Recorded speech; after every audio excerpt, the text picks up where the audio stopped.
Winter break. It's great to be back, and thank you so much for joining us. You'll notice a little bit of a surprise today. I'm joined this evening by my guest host, Arne Burgess. Good evening, Arne. Are you there? Calling Arne Burgess. Oh dear. Well, I promise we have Arne with us this evening. However, it's all gone wrong. I'm blaming Morgan right now for the technical difficulties that we're having. Arne was with us live. As your sound is back. Good evening. Yeah, very.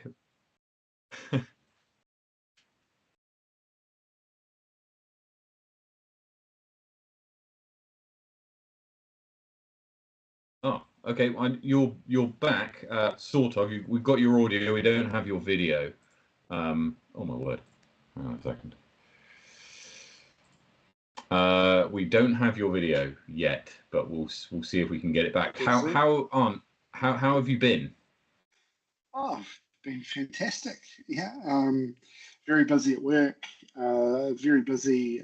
Obviously, we had a call on Monday night with I think it ended up being about 40 people from the just North public. Mm-hmm. Sort of having a great wee corridor about tournament war and all that sort of stuff. Yeah. So that was good. But yeah, just been really busy, which is great. So very stressful. And we do have you back now. We do Awesome. have you back. There we are. Yeah, so really good chat. Yeah, was it quite busy? Did you have many people joining you? What was the kind of numbers like? Yeah, so we were somewhere between however many pictures were on the screen in front of me, plus about 32 to 37. So Oh, wow. always hard to gauge. So yeah, Yep. no, really good. Heaps of input, heaps of chat on the chat, and then people chucking the mics on and giving their 2 cents. And look, that's what we wanted it to be. That's sort of, we as a board for too long, and we just wanted to get out there to the public and say, hey, we're chat about things. And so that's sort of where it good and where it's went. And I think it was success. What people would like to see with the tour and potential tournaments in New Zealand and all that sort of stuff. So I'm ready to get to the end of the feedback stage, and a couple of people have put their hands up for the working group to sort of sit there and shape what the tour looks like moving into the future. So really excited, really feel really positive about it actually. Fantastic. I was going to say that sounds like you had a really good conversation. We're going to go through some of the the draft tour policy that you sent out. We're going to go through that in a bit more detail for anybody who wasn't able to make the call. We'll go through that in a bit. But first up, we're going to have a look forward first at Waitower this weekend. It's the Coastal Cup, and I'm just going to try and get you back again on the old. Yeah, tell me, Matt, are we going to be pop dropping and locking, or are we just going to have a little general analysis? No, let's try a pop drop lock, shall we? Brilliant, love it. Yeah, it's a real shame. I don't know if everyone heard, but we weren't able to do the hot scores this week. We are blaming Morgan, and I was really gutted because I have come over to Wanaka today for tomorrow is the National Matariki broadcast from Treble Cone that I'm privileged to attend, and I snuck in a wee round at Lismore and went really, really hot. Managed to get the combined hot score for the week according to UDisc. Oh wow! With Mr. Mushroom Martin, so I'm really gutted. But hey, I'm on the show now, so I can put it out there to say, hey, I was joint. Yeah. You can. Very well done. Very well done. Yeah. So you managed to play Lismore today. Did you get out to any other courses in the past fortnight? What have I played in the last fortnight? I actually played the Cromwell course for the first time ever on Sunday. Yeah, pretty cool.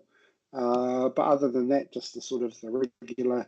Morgan convinced me into a putter only round at Jardine, and I don't quite have the arm that he has. And then a couple of Gardens rounds where I played with Morgan and shot pretty good for me. And then he also scored a round with someone that used my name in UDisc. I'm not saying it's me because they shot way over par, and that's just me. So I don't know who he was playing there with there, but heaps of disc golf this week, which is great. Good stuff. It's been quite busy here actually, so I've not been able to get out much. I did play a week or so ago, and there's a couple of windows in this long weekend that that I'm eyeing up as well. So you never know. Well, I am Maybe there it'll happen. not next week, or the week after, so we'll definitely have to catch around. Oh, you're in Wellington. Excellent. Yeah. Yes, absolutely. Absolutely, we will. Right, let's dive into Y Tower. Now, the data analytics team have done a great job, actually, this week in giving some more stats on some of the... that's the one I want, but it's not there. It's here. On last year's competition, these are the results from last year. Joe Berry taking it out over Jackson Sullivan by 2 strokes. In MPO, Connor McKinstry 4 strokes back. Henry Pearson and Mark Dakiv tied in 4th. It's a huge course. It's very difficult. Just to give you some stats for the championship layout, only 3 holes last year averaged under par, and the 4 holes averaged under par, and the quote easiest hole averaged just 0.16 under par. Wow. Okay, so yeah, it's pretty difficult. That was the that was hole 13, which was 7A. On the numbering, there's some funny numbering system. Yeah. I think I saw some stuff out of the socials, and I saw that their custom stamp is it the Beast? Is that what they call Waitawa's course? The Beast. That's right. The Beast in the East. Yeah, Beast that's in the right. East. That's Okay. right. So it's going to be tough. It's going to be brutal. Last year on the championship course, just 10% of holes ended up in birdies. So it was pretty difficult. And the same, it's pretty much the same on the green layout as well. 10% of those were birdies or better. So you don't get any respite if you're playing MA2 and you come up against the green course either. But let's just have a look at this year's list. Quite a compact field in MPO at least. So it should make our pop, drop, and lock picks quite interesting. Yes.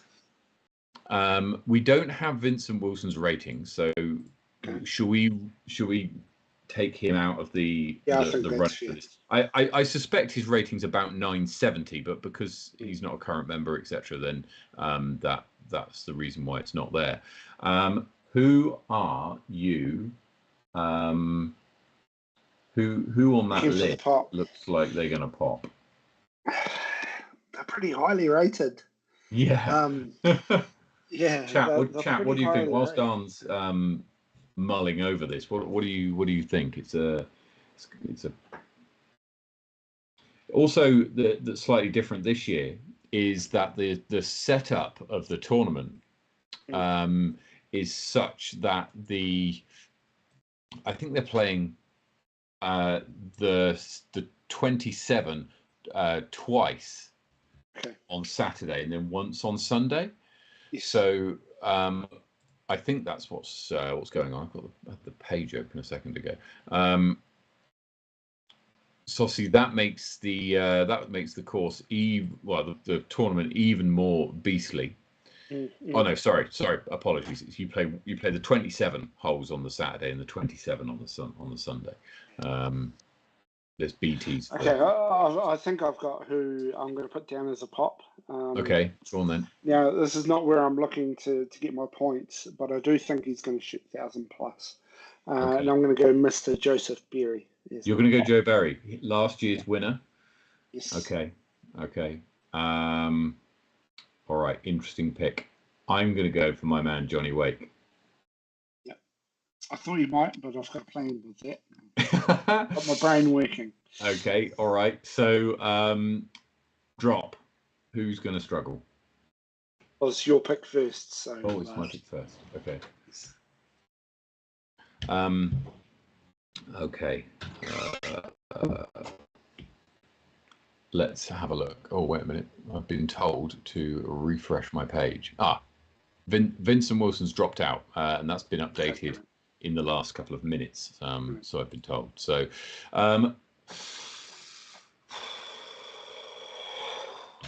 what did Jacko shoot last year? 980 and 1018. See, with these beast courses for a net, yeah. Like you can, if people blow out, then there can be some really high rated rounds. Okay. I'm going to go Jake Brennan for the drop. Jake Brennan for the drop. Yeah. Okay. I am, that's really done some things. I'm going to be the most controversial. I don't think anyone has ever backed Jacko not to do well. Okay. Right? Because he's got such a history. But is that like what you're calling? The others are so consistent. I'm saying Jacko. I'm sorry, Jacko. Oh, wow. I love you. But you're the highest rated player. You've got the most room to move. I'm going to go with Jacko. Okay. And your lock? You said you had a plan. So this is it. So if we have a look last year, Johnny Wake played MA1 last year and won the division. Yes. Shot +8, which would have placed him in the top 9. It would tied for 9th if he'd played in MPO. However, I think it is worth mentioning that at this point in his disc golf career, Johnny Wake had 6 months experience, and now he's got 18. So and has won several competitions and shot very well since. So has he won? Sorry, I'll let you carry on with your pick, but I've got a question to ask afterwards for your lock. Okay. This is tough because I've gone into pop. Yes. Arguably, you could say he could pop and lock, but that's not allowed because it's not allowed for 2 reasons. One, you can't pick the same player for both, and also you already picked him for lock. Okay. Let's go back to back. Back to back, Joseph Berry. Let's say Joe Berry. Yeah. There's every chance. Awesome. So my question there was going to be, of the tournaments that Johnny has won, what is and I'm not saying that this is a better quality field or a lesser quality field, but you look at the ratings of although it's a compact division, what are the divisions in the tournaments that he has won? So is he the best player in the field? So he's got 3 wins. One of which I believe is in MPO. The other 2 are in MA1. We just saw one of them, which was the Coastal Cup, and he also won the Rapper Rumble, I think it was. The Topol Thermal Throwdown, which was AMs only, right? Which was AMs only, and was in so it would have been it was a true AM event. So let's have a look at the Disctopia by Disconnection, which is played at Henley Lake in Masterton. Okay, so some pretty highly rated players. Some relatively highly rated players. Yeah. Andy Davey. No Jacko, no Joe. But no Jacko and no Joe. Correct. Yeah. So I mean it's going to be interesting, right? Because at second at Garden City Open, I don't think you can kind of look past that. Second at North Island Champs. And in this tournament, he beats Joe Berry. I think Joe Berry must have competed in this. Where is he on the list? Oh yes, he did. Yes. Yeah. And so I think that there's every chance that he could take it out here. The Beast from the East is a different kind of course to a lot of them on tour, though. What is it? Is it a bomber? Is it a technical? I think it's technically long, if that makes sense, right? So it's the longest course on the tour. Yes. Last year we spoke about this. This came up in the quiz. You'll remember. Yes. Yes. Let me see if I can find the exact numbers for you. That's not it. Is that it? Yeah. 3,440 meters total, which was last year. A bit longer than Brooker. Yes, it Closer was. trains. It was. Yeah. It was. And although it doesn't have many long holes in itself, it's got several medium to long holes, right? And so the stat that I can give you here is that out of the 27 holes that you play, 4 of them are 200 to 250. You've got 3 at 130 to 140. A couple at 150, 175. There's quite a few of those long holes, and although I've not played the course, there'll be people in the chat who'll be able to perhaps give a better description. I think DG Crazy may well be the one of the organisers. It's technically long and technically very difficult. So especially some of the championship layout holes. So yeah, we'll see how that goes. It's going to be it's an incredibly tight division. Honestly, with only 50 ratings points separating top to bottom in MPO is relatively rare. So yeah. 3652 is a new layout, longer again. See, so it's longer again. So, and divide that by 27. It's 130 odd meters a hole. So yeah, it's a long old poke.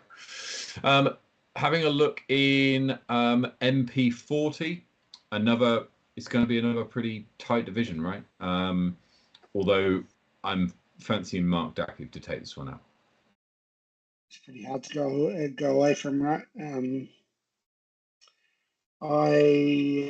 not that we've got any points riding on this one, but I'll go with Mr. Joe Seebeck for no other reason than he's got the.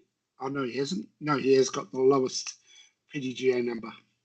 He does, yes. It would be interesting to see if Fish can get himself into the top 3. I think that Mark will be there. Mike Foley's home course, so he's kind of course very well, and Anthony Rogers is obviously formerly of Auckland, so will have played this that's as well. So I suspect that it'll be those 3 somewhere near the top. In MA1, a lot of Auckland and Upper North Island guys here competing. Jinkato? It's going to be. I know that he's not leaving until tomorrow, so that's when the flight is. So that may go on his way, but I'm gonna back my 2 South Island brethren there. Go with Mr. Jinkato, number 1 as my soul brother, and Mr. Ben Quinn, winner of the Generation Series. Well, look, it's good, but there's no South Island par 4s on this course. There's no cheeky little 75-meter par 4s that you can get away with. All right, so it's gonna be a bit different. Perhaps. I just want to put it out there. How many people on that list have had a plus 1,040 rated round? 1. Yes, exactly. Come on, Jin. In FA1, Edwina won last year. Charlotte pulled out after the first rounds, and Edwina went on to take out the win in FA1. I don't know either of these people, but is Charlotte the one that does all the organising for the women's global event up in Auckland? Yes, that's right. Yes. Yeah, there you go. I'll go with that and just say because she does each of the game, she's going to win. Over to the best division. Mm-hmm. Owen Mandisodza, he's got a mean forehand. I was fortunate enough to play with him in Topor last year, and his forehand's incredible. Doesn't look like it's going to work at all, but really does. His form is really quite strange, but it comes out, often on a sharp anhyzer, and then gets flat and stays flat and goes where he wants it. So yeah. And he's the highest rated player in the field. I kind of feel like if you've got a really good forehand as well within technical holes, I feel like, I don't know, is forehand like a better shot to have, or is it just the fact that my backhand's terrible? So I find that I'm comfortable throwing a forehand up to about sort of 60, 70 meters, right? Anything further than that, and I'm like, actually, I just can't reach it, right? Yeah. And anything lower than 50, if it's quite a technical shot around a corner or you've got to hit a gap or something, I sometimes prefer the sidearm, the forehand, sorry. And so yeah, it can be, it's certainly useful to have that shot available and not having to solely lean on your backhand, especially in those tighter holes. MA50, Chris Kingsnorth, recent winner, if I've got that right, is the highest rated player in this field. And honestly, tough to look past him. Yeah, I mean, and it's a significant ratings difference, right? So Auckland down to the next best player, next highest rated player, 899 from Topor. So yeah, look, you probably got to go there, don't you? Down to MA2, Jono Crawford, Sam Hitchcock, and Andrew Faulkner. No, the other Andrew Faulkner is the imposter. And so that's going to be another tight division, MA2. There's some pretty sharp players coming up in this division in the North Island, and so I wouldn't be surprised if this is very tight and very competitive. Yep. I've seen Nathaniel Crawford's name on the buy sell page. Not that I frequent the buy sell page. I frequent the buy sell page. FA2. I don't know too much about these ladies, but I know that it's going to be a tight division. All their ratings are pretty close, and I'm sure they know each other or have played with or against each other before. So yeah, and with there being 4 ladies in a division, playing on the same card all weekend, the competition will be hot. And finally, MA3.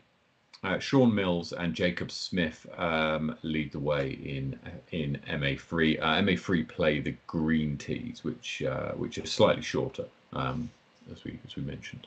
It's a really interesting thing that I'm noticing. I don't know if it's a North Island, South Island thing, but down in the south, the MA2s, the MA3s, a big division, right? It seems like it's more the MA40s, MA50s that seem to be the population. Do you have any reflections on that, or?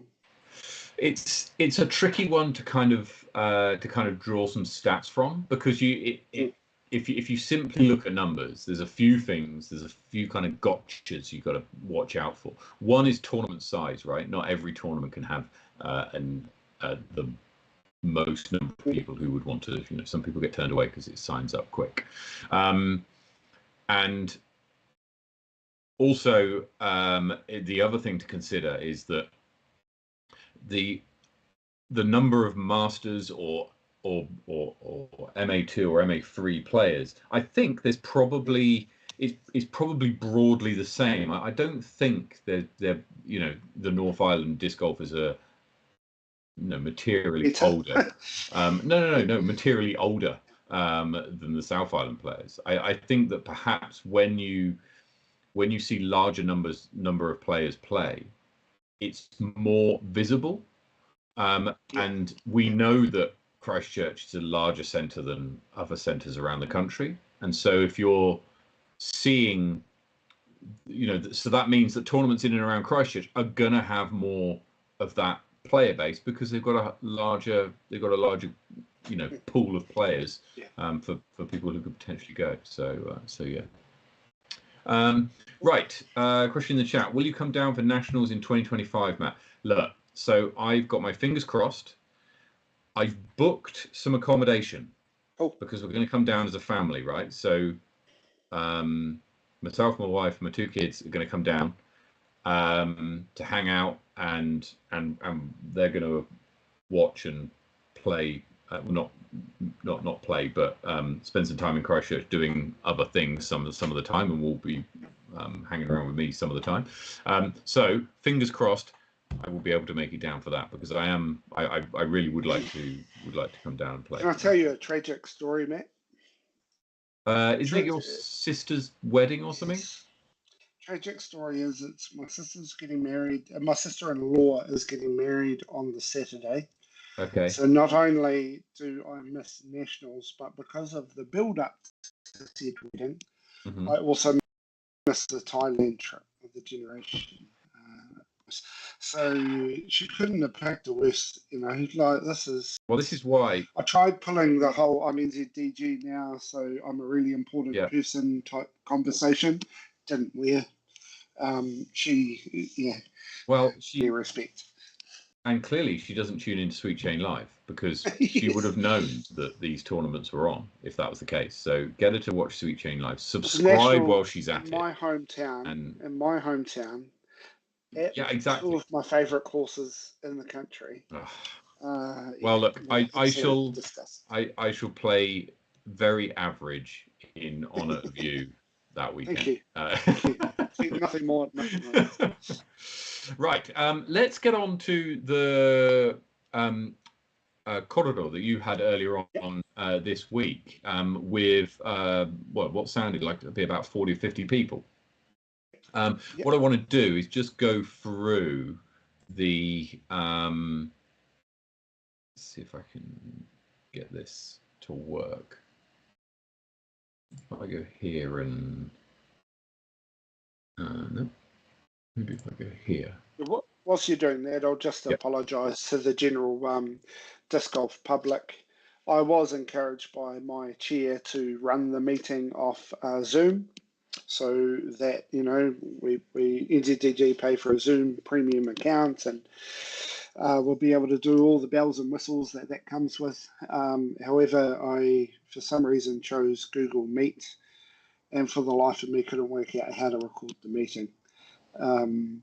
We sat around for about 5 to 10 minutes beforehand trying to sit there going, does anyone know how to do this? So not the most professional introduction to my as tour director, but it was a good chat nonetheless. Yeah. Well, that's it, right? It's more about the content of the conversation than anything else. Right. So we've got the tour policy up in front of us now. So this is a draft. I was going to say, this is draft, right? So, so for anybody, whatever, this is a draft. It's not finalized yet. And so if people see things in this document that they kind of prompts a question or they want to know a little bit more about, what's the process? What do they do? Send me through some feedback at the tour at nzdg. I think we're .co.nz.org.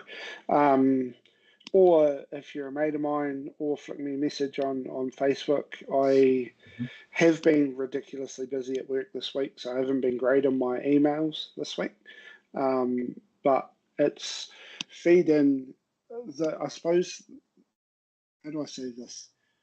The most effective thing is give me all of your feedback, regardless of whether it's negative, positive, productive, good, bad, or indifferent. Yeah.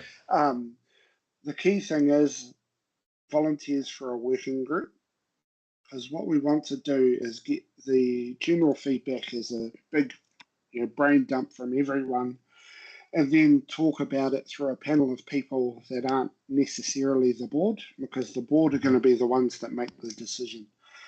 make the vote as to whether we're going to do this for next year's tour, whether we're going to make some fundamental changes to this year's tour. We want to be able to leave the board relatively separate and work out a group that can basically organise all of the corridor and the points and give some recommendations to the board. And then the board it just makes their life a little bit easier because they've all got their own things to deal with. You know, Lucinda with comms. And can I just say, before we get into this, because I think she's smashing it out of the park with the comms as far as social media goes. I have to say I've seen an improvement myself in terms of the frequency of the posts and also the timeliness of them, right? And their relevance to when they've occurred. Yeah. So yeah, that's the easiest way. Send me the feedback. Once I got a few volunteers from the meeting the other day to say, yeah, I'm quite happy to sit on that group and help you there.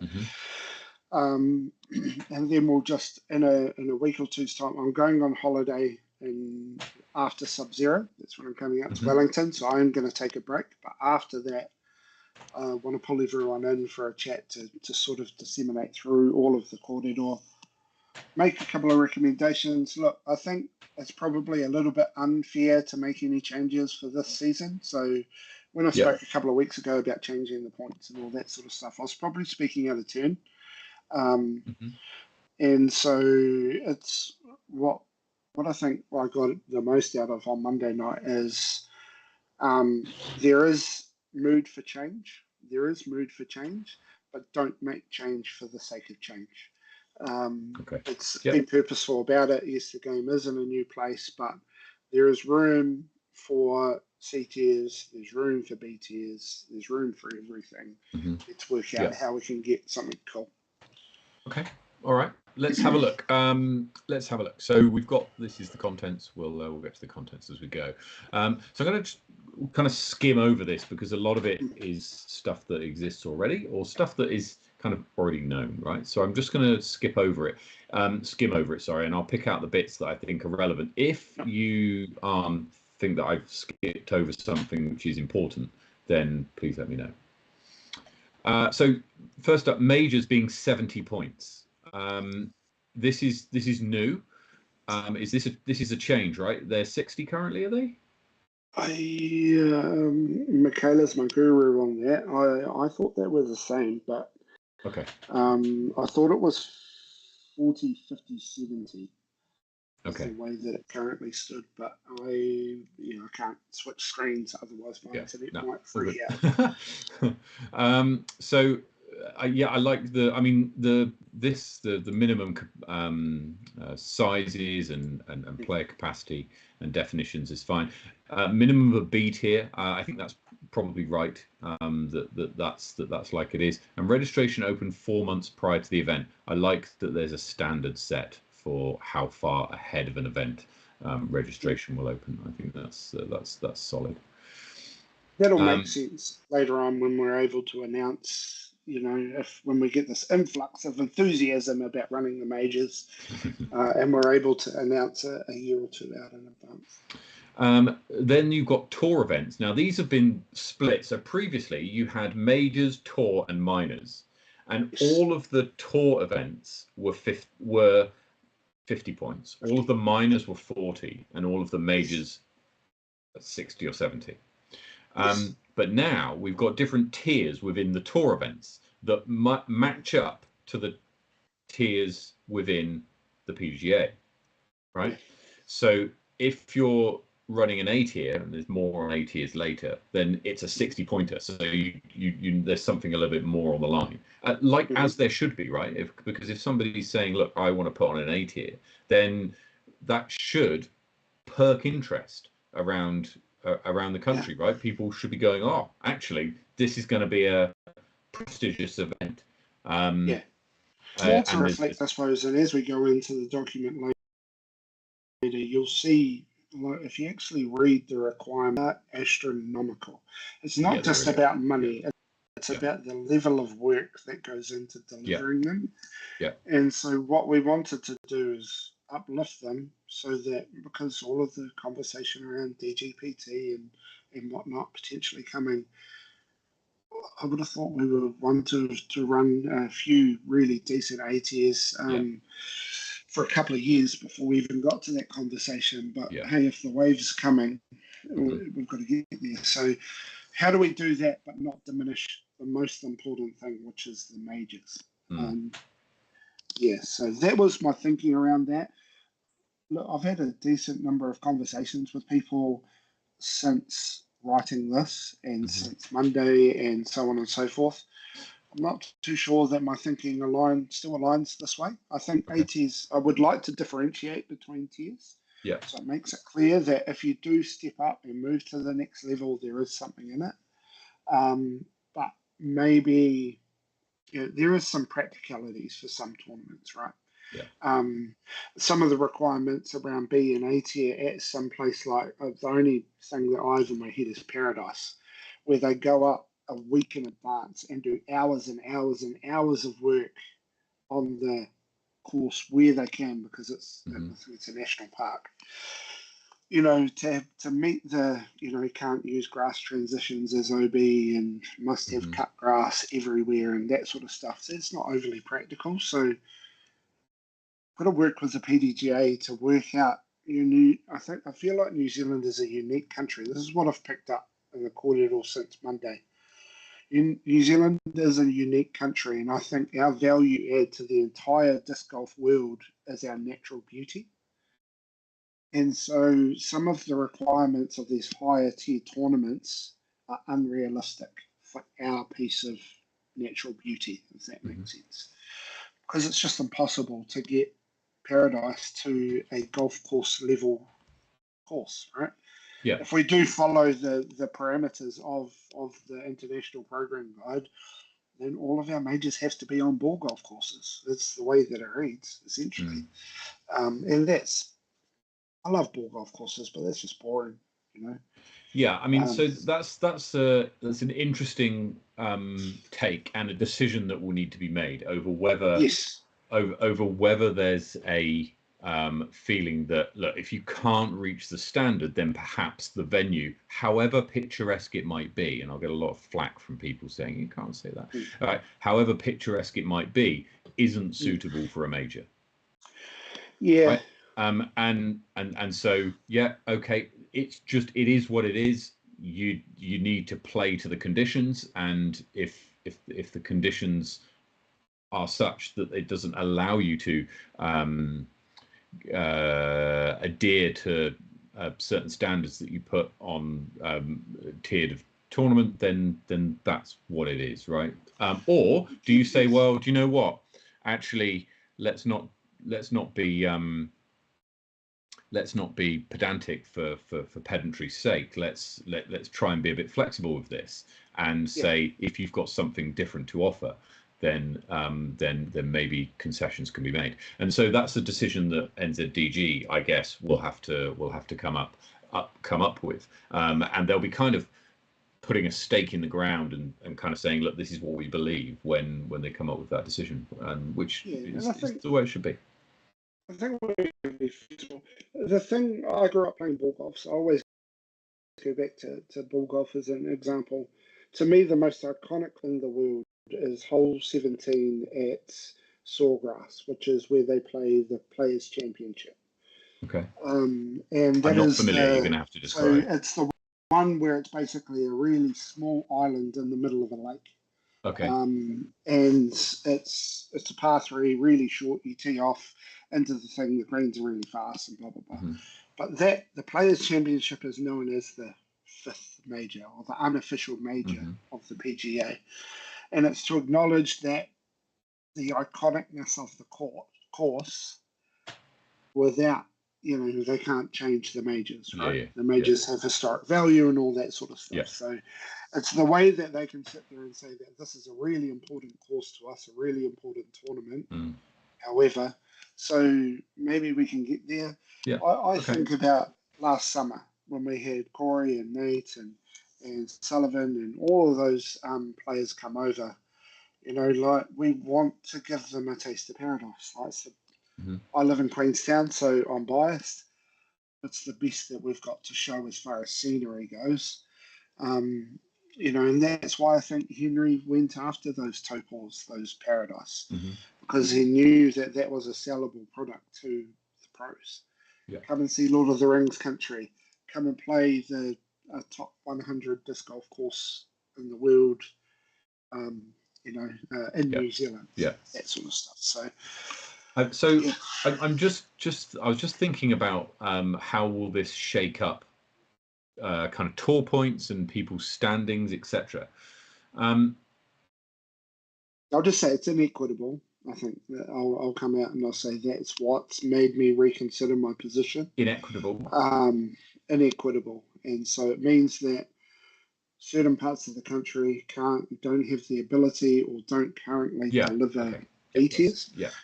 So, you know, I think I don't know if there's much conversation around the 60 and the 70. It's more around the 40 and the 50. That's where the sort of real feedback. So looking at these points and the points per different tier, what I suspect will end up happening is that in a tour season, you're going to have 3 70-pointers. If this was to go in as it is, right, you'd have 3 70-pointers. You'd have maybe 2 50-pointers, maybe 3, but I'd be surprised if it was any more than that.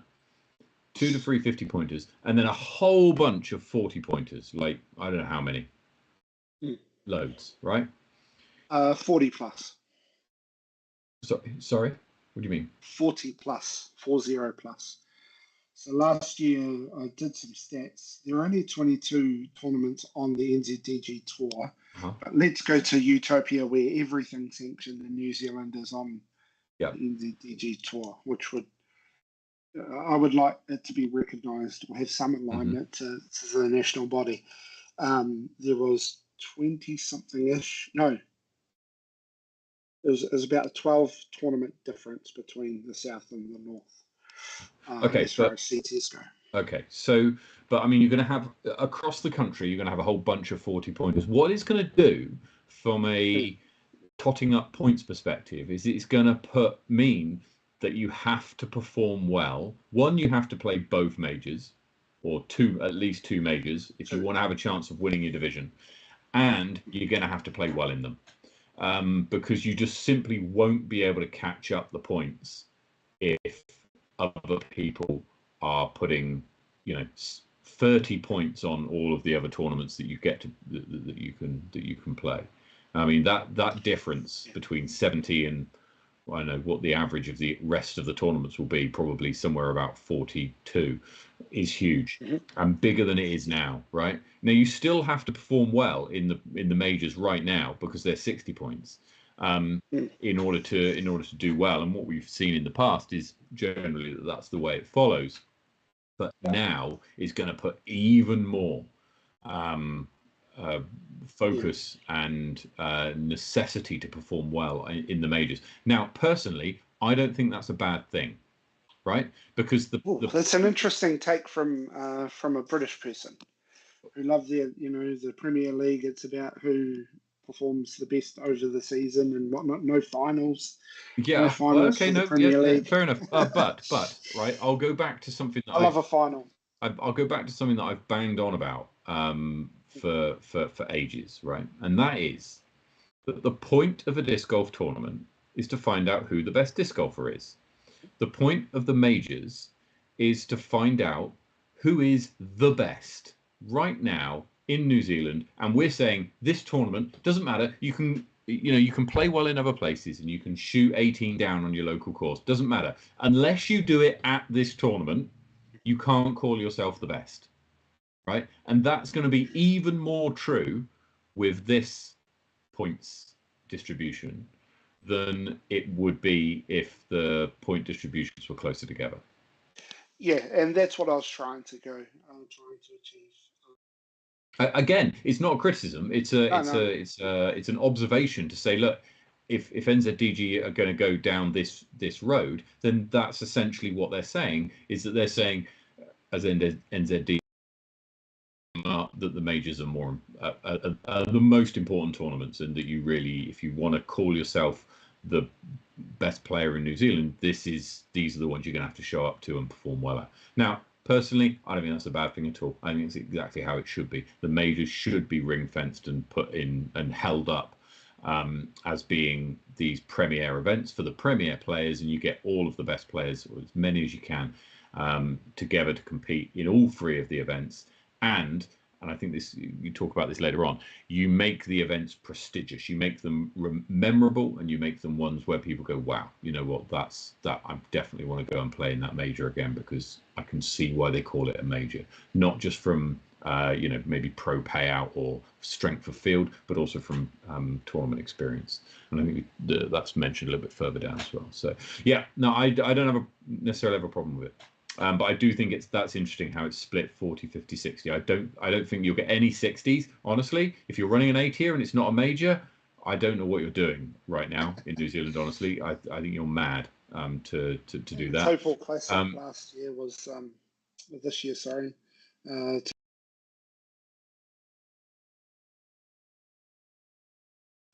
I mean, if you can pull it off, then you're doing great. But honestly, I don't think it's necessary. I think you make a lot of work for yourself, honestly, when you could just run a B tier and you know, your targets are lower, etc. And yet you can still deliver the same experience.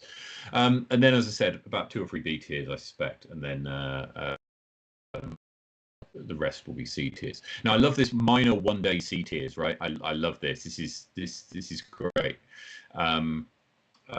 Yeah, this is fantastic. It means that all of these little pop-up events can go onto the tour. It means that NZDG are in a position to be able to support people who want to put on events that are like this, right? So no, because they would be sanctioned on the tour, it means that the experience of NZDG is available to those tournament directors who might be sat there going, I'd love to run an event, but I'm not quite 100% sure, and I don't know Morgan that well. So you know, you get some help from the governing body to put something like this on. I think that's a really good, really good thing. So NZ tour working group responsibilities, advertising through their channels. Is there anything new in that bit? There was pretty much a list of shift change. Yeah. Actually, fundamentally, the only change in the entire document is the points. The rest of it is just a reorganisation or interpretation or a lift and shift from the PDGA International Program Guide and the competition manual. And the only sort of add-ons that we give is into the majors section. Yeah. Okay. All right. There was a point actually a bit further up. I think we kind of glossed over. Must follow the relevant tier rules. PDGA International Program Guide 2024. Two big thumbs up from me. I honestly, I don't think it should be optional at all. I think that if it's good enough for the US and Canada, it should be good enough for us. And the standards should apply across internationally. And I know, because I think that the international program is, when it was first brought in, was more geared towards more immature markets, and I think that New Zealand disc golf is more is more mature than what it's aimed at. Then there's points calculations. These haven't changed from what I can see. Certainly not the calculation of tour points. No, pretty much exactly the same. So yeah, big shout out to Michaela Kerr for helping me develop that, and helping me. I've had nothing to do with it, but you know, I take responsibility. But she's the brains behind it. So divisions and groups. So this is just codifying where you sit if you're intermediate, advanced, or whatever. So that's there. Yeah, so I'm finding that really handy because we've brought Sub-Zero next week onto the NZDG Tour. Yep. First sort of tournament that's has an Elite Series and an NZDG sort of banner. Co-branded. Yeah. There's a couple of divisions that are a little bit smaller, and so I'm sort of kicking myself as a new TD of maybe I should have been a little bit more restrictive with my divisions. But this gives me a good guide as to how I could potentially merge some Combine them. divisions Yeah, if I yeah. wanted to, so that their points system isn't affected if I do combine them. Yeah, I also think that it's right to do that, right? Because I hate seeing divisions where there's like 2 people in it. And I know that you can pick your own division and all the rest of it. I know that. Even worse is when there's 1 person in a division and there's like other divisions that they're eligible for. Get them. So we'll have that division. with. I've taken a leaf out of your book with regards to the female amateurs next week and calling it a non-FAX. But they'll run in their own division because they're at different levels and they want to run in the division, right? Some are playing off, they're all playing off BTs, but at least then I can sort of group them together and I can give them an overall, because they're all playing off the same layout and so on and so forth, and we can group in. It's not their prize isn't just a chocolate bar or something like that. If it was, just the one of them, I can actually sit there and go, oh, we can give you something decent because there's more of you. Links to the program guides, which is all very well and good. Registration requirements. So this, tournament directors and officials. So this defines like who you need to be doing what where in order to be able to adhere to what having relative officials on the course. And this is useful because you need people who know the rules to be able to be available for queries, etc. That wasn't our rule as well. That's PDGA's rule. No, but sometimes it's not done, right? Sometimes it's not done.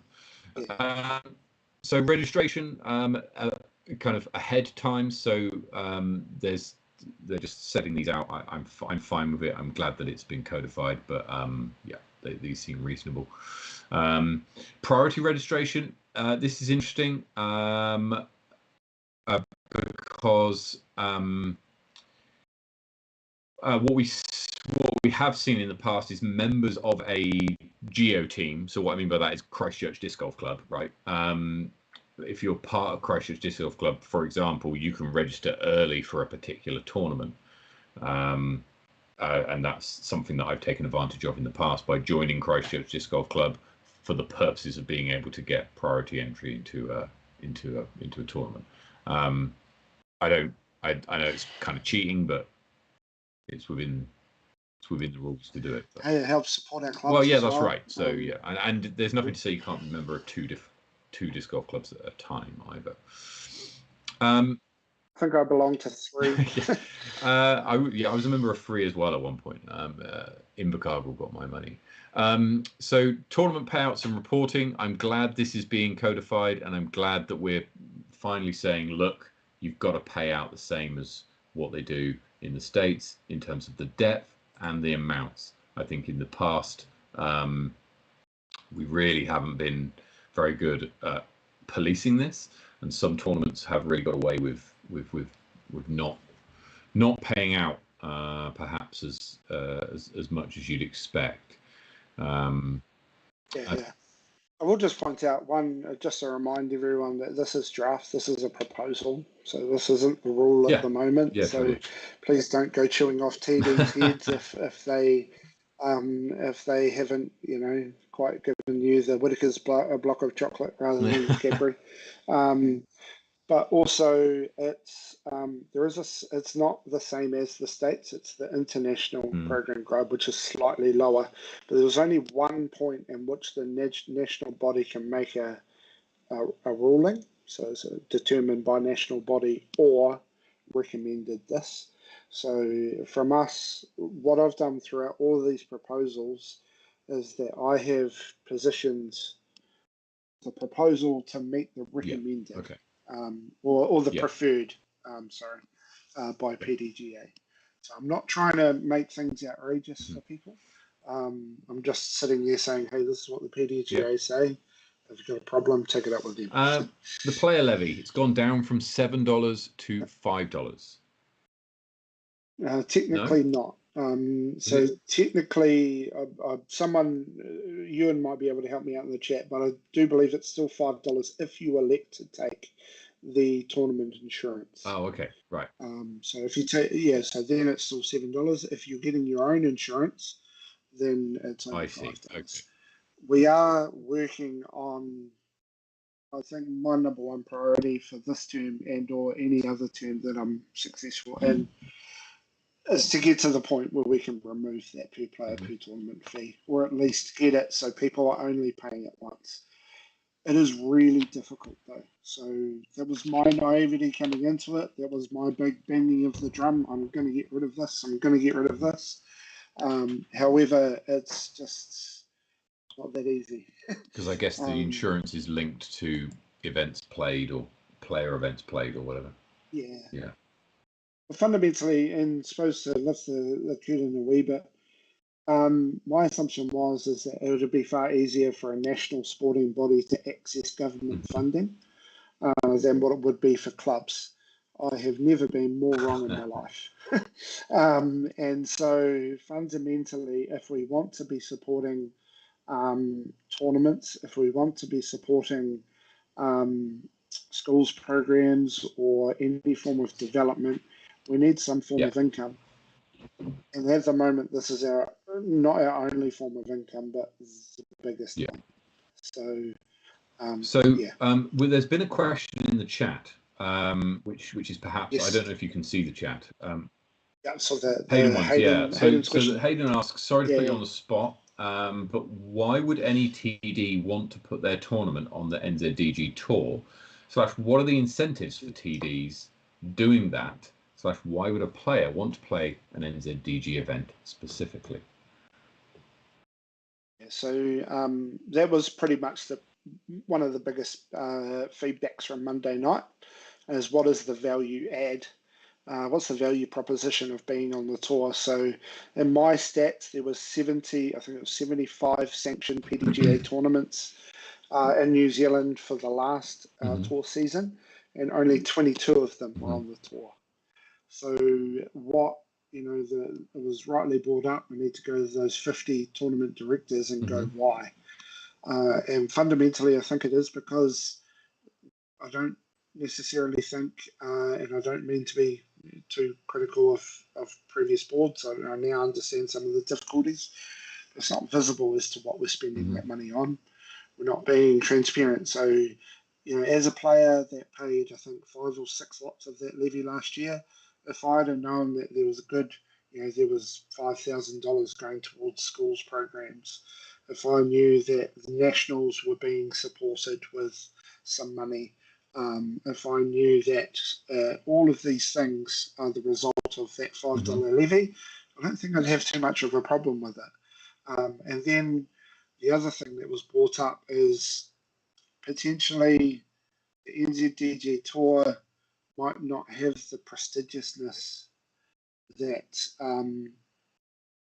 it might not be worth the $5. The prestige of the NZDG Tour might not wholly be worth that $5.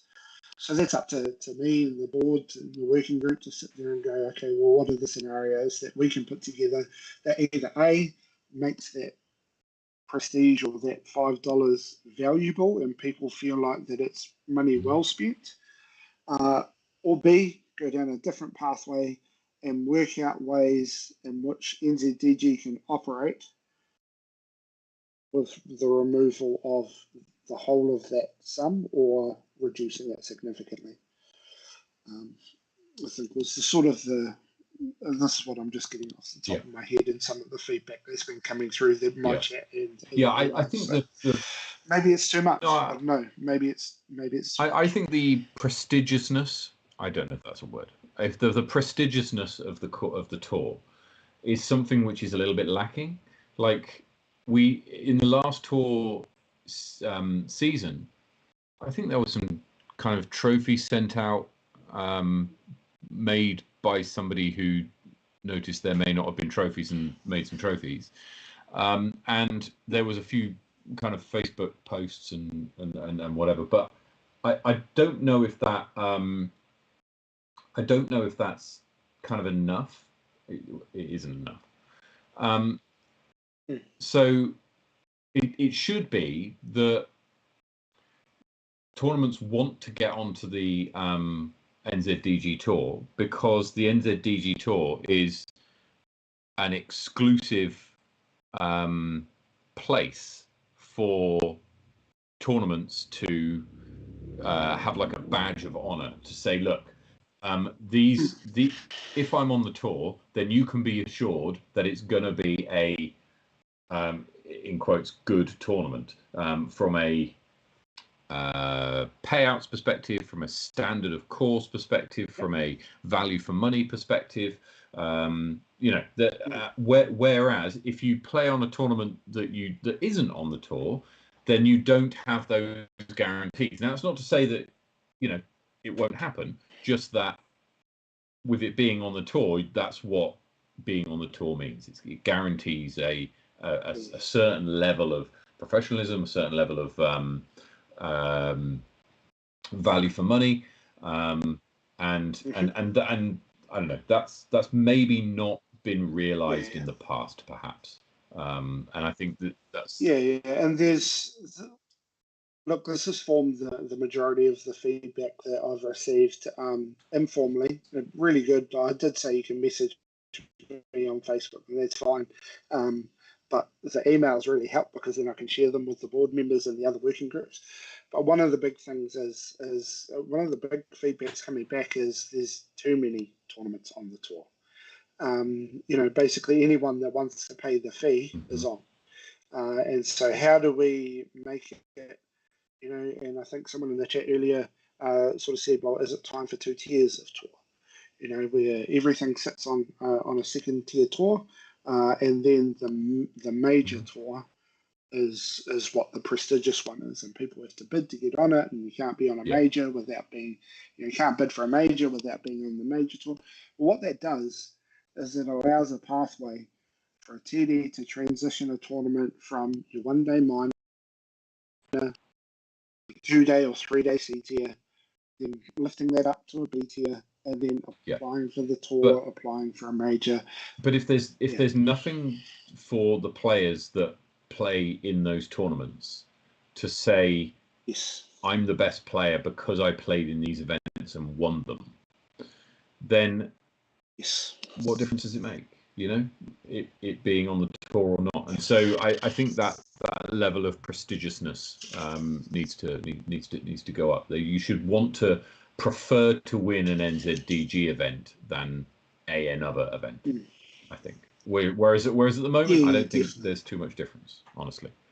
I think that was potentially, I know people will sort of call me a little bit biased, but I think that was the value add that Elite put out last year. You're going to play this tournament, but actually we've got some big fish for you to, some big prizes there. So, the trip for Seb to Thailand, and the sponsorships for Echo and for Victoria.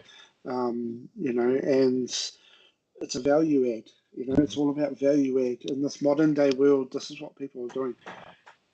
People don't mind spending money, as long as what they're spending the money on is worth it. I totally agree.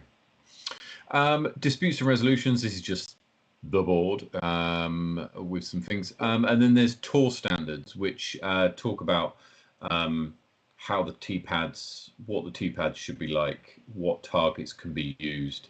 So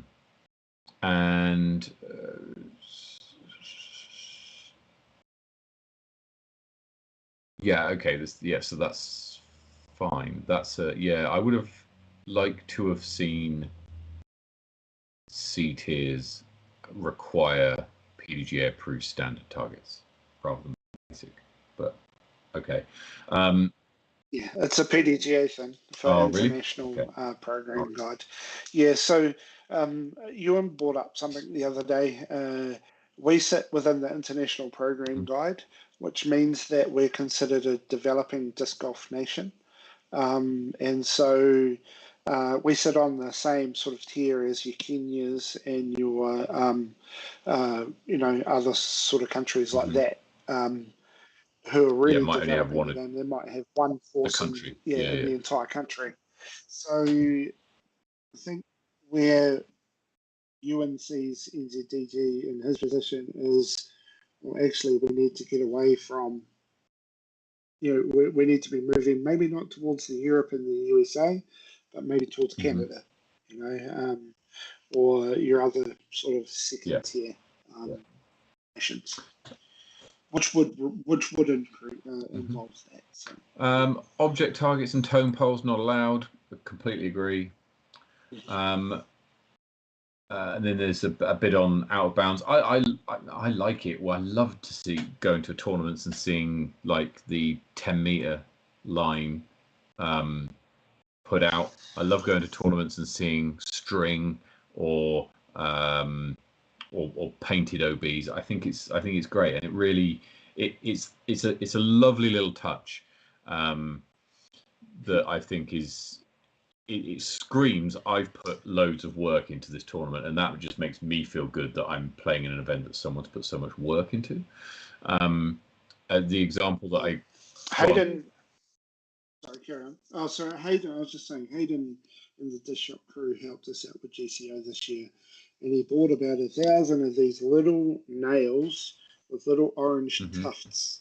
I think you see them sometimes in artificial football fields, in football fields, so little tufts, orange tufts, and he did every single basket, 10-meter circle, and a bright orange tuft that isn't going to affect your disc, any skippage or anything like that. And it just, for me, that was my favourite part of the tournament. Just a little subtle difference, because I've been to tournaments where they have the string tied to the rope, tied to the basket, and put under the basket so you can measure it if you want to.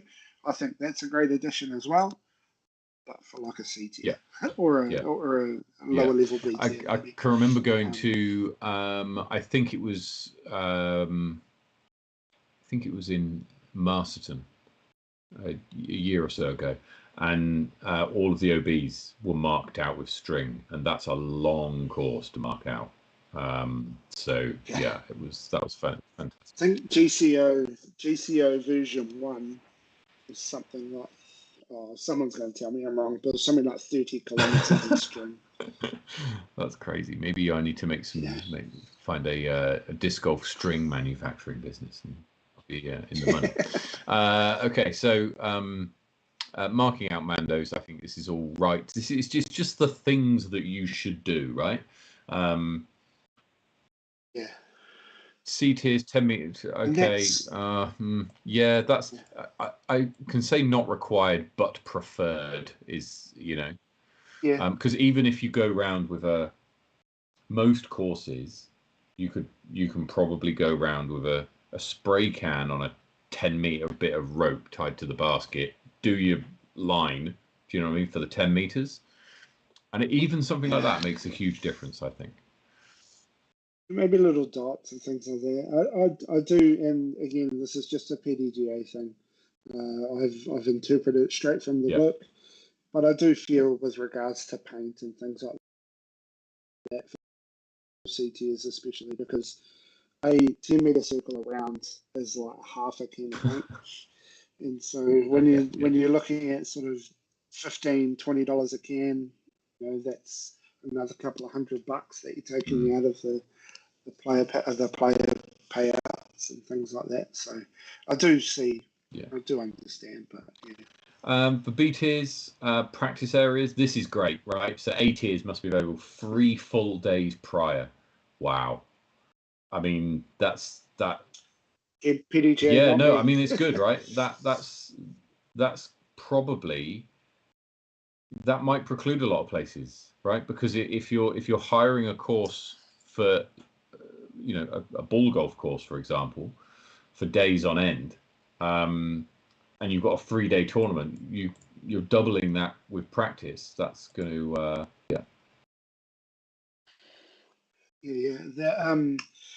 that once I really read into it, especially with regards to A tiers, it just sort of started to read like, holy crap. And then I've had the privilege of getting a sneak peek at some of the DGPT requirements, and oh man, Ewan he might kill me for this, but I think it's a week prior or 10 days prior that the course needs to be available. It's massive, you know. So it's ridiculous. Next level. Then we've got some major event standards where they basically says we recommend it's A tier, but it doesn't have to be, which I think is fine. You've got to have a caddy book. You've got to have flushable toilets. Absolutely agree. It's in the PDGA guide. It does say flushable toilets. And water stations as well. Totally agree. And then all the rest of these are kind of fine, and I don't think there's any too much in there more to go through. Right, we've lost your camera again. I don't know what's happened. No. Sorry. And we've got some comments that have come through in the chat, so we'll just go through those. Arn, would you rather win NZDG Tour or Nationals? Oh man. MA40 Nationals, MA40 champ, MA40 or NZDG Tour MA40 champ. Oh, actually no. I want to take Stu Gilchrist off his crown. Just because of who, you know, he's won it, I think 3 years in a row. That would be a sweetest victory, right? But it is Nationals. If it was Nationals, Adbrooker and Bottle Lake, or if it was Hagley or whatnot in front of my family and the home crowd and all my mates, and Nationals. But for the pleasure of going toe-to-toe for a year-long round with Stu, who I have no chance in beating on a day-to-day basis, it would be the tour. Okay. DGPT asked for 100 volunteers. Yeah, I mean, one of the big things that teams people, of volunteers, not just. We forget about the DGPT is that there's no AM divisions. No. There's no AM divisions. All the local AMs. Yes. If they want to get involved, can get involved. There's a ratings minimum of, I believe, 930 currently. Which is going to be a lot of play. Yeah, so the only way that any of us normal people, Matt, me, you, I'll call the other ones above 930 freaks, the only way that we're participating is as a volunteer. So I don't think it's unrealistic. I'd go along if there was to volunteer. If there was a DGPT tour here. Yep. Especially if a certain FPO player was playing. Yeah. Let's have a look. After DG Creator says after 4 tournament entries to NZDG sanctioned events, should it be no charge for further events? Okay, so capping presumably at a per player level.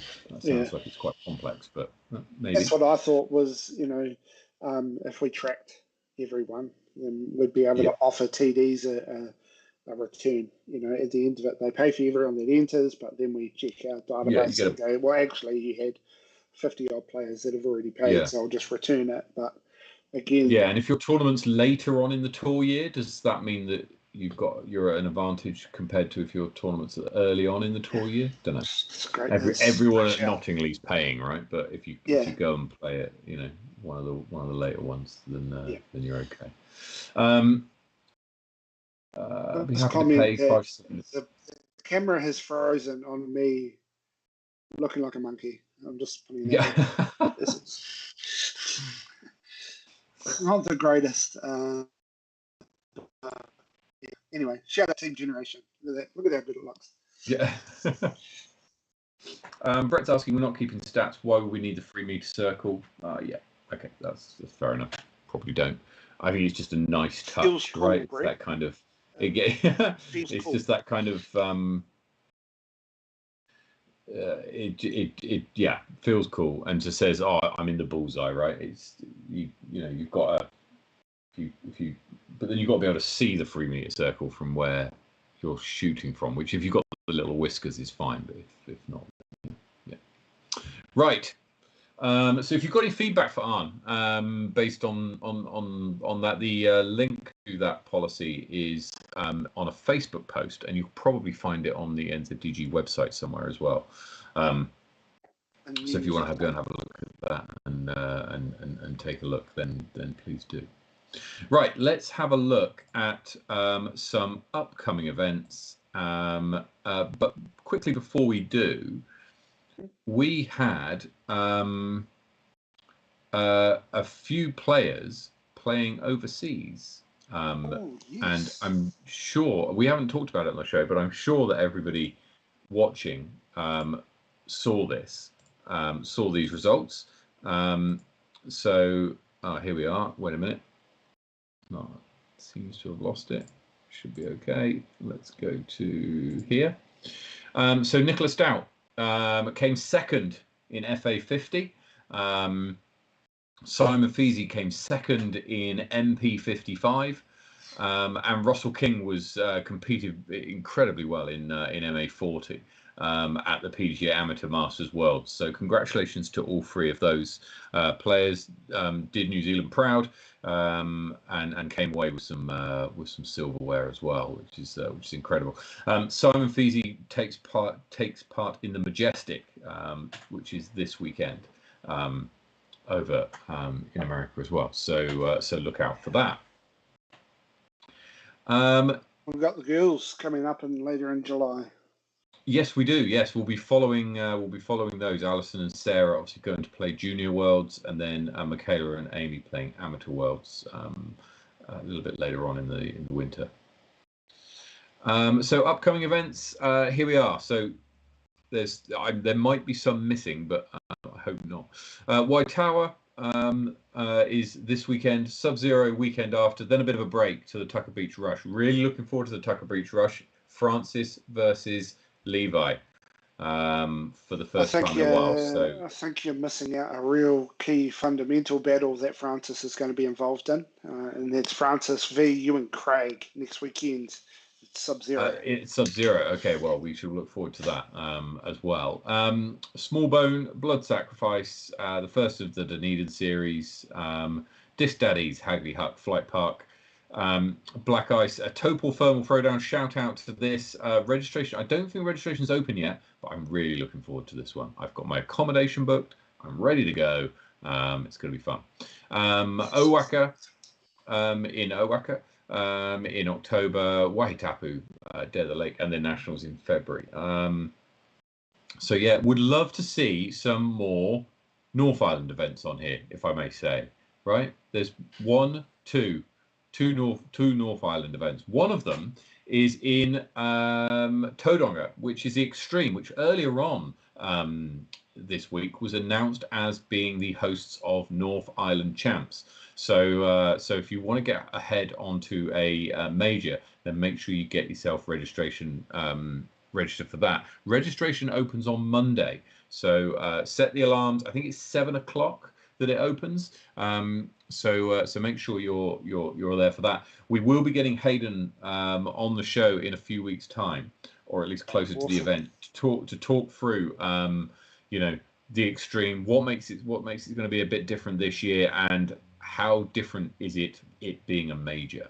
So yeah, in a few weeks' time we'll have Hayden on to talk us through all of that. Yeah, I do want to point out there, and I do want to front that I did put in a members motion for North Island Champs to go back out for tender. And I acknowledge that we have not done that on this occasion. That was my members motion coming into the board, and it was my recommendation to the board that we don't do that. And I've done that for various reasons that I've discussed with the board, but I do want to acknowledge that I have, to my fellow Kai-Siamese of my motion, that I didn't do that. And the long and short of it is around. Sorry, Arne, Arne, sorry, just to interrupt. We didn't get any of that. The sound just dropped for you, so apologies. My back. Yeah, I think you're back now. Yes. All right. I'll just go testing, testing, and then wait for a comment to come through saying you're all good to go. Arne is back. There we are. Brilliant. Yeah, I just wanted to say that I want to be upfront and honest with the fact that pre my getting onto the NZDG board, I made a members motion for North Island Champs to go back out to tender, and it was also my decision and my recommendation to the board that we don't do that, because I was presented with an opportunity through discussion with him and the Tauranga Disc Golf Club that I'm sure that once you get him on in a couple of weeks, he'll be able to show you and give you the goosebumps that he gave me in this pitch. And in all honesty, we want to be moving with regards to where the next season's majors are going to be. I wanted something locked away in a surety. We pointed out a few weeks ago that Moonbase is our current preferred South Island Champs venue. That's the Disc Golf Wanaka discussions and negotiations about what that looks like and all that sort of stuff. So we just wanted to get everything in the calendar as soon as possible for people. So I do apologise to my fellow co-signees of that motion. However, I was presented with an opportunity and I couldn't turn it down. I'm so excited for the extreme. Trying to convince my wife to let me go up, but Wahitapu the next weekend is a very expensive weekend for the Burgess whānau. So it might be a bridge too far. Okay. Well, no, thank you very much for the explanation. I would like to see. I was just saying, I would like to see more North Island tournaments on this list. I am aware that there are 2 which are likely to go on. Yes. One will be Faultline Fury in Wellington in November. Cool. And also the Kapiti Knees Up, which was a little one-dayer run in El Rancho, which is in Waikanae. Bugger. I should have held out the motorway. Champs at El Rancho. Yeah. Well, it's very. I don't know if you played the course, but it's a fun little course. You go through a horse paddock and other areas, which I think is going to be in August, but dates to be confirmed. And it's really the Great Wellington Disc Golf board, which is now headed by Te Pāhoi. Breeze will be coming back, but it will be in the 2025 calendar year. We're just checking on in the area about where he doesn't obviously want to put it on any of the other weekends that any of the other North Island tournaments are on. So we're just going to come together and work where it best sits. And they're trying to avoid the 60 or 70 kilometre an hour winds that they had last year. Well, good luck with that. So just also a reminder of the power rankings right now. Levi Stout and Jackson Sullivan are 1 and 2. Jackson Sullivan goes up against Joe Berry, who's ranked 5th, and Johnny Wake in 6th this weekend in Waikawa.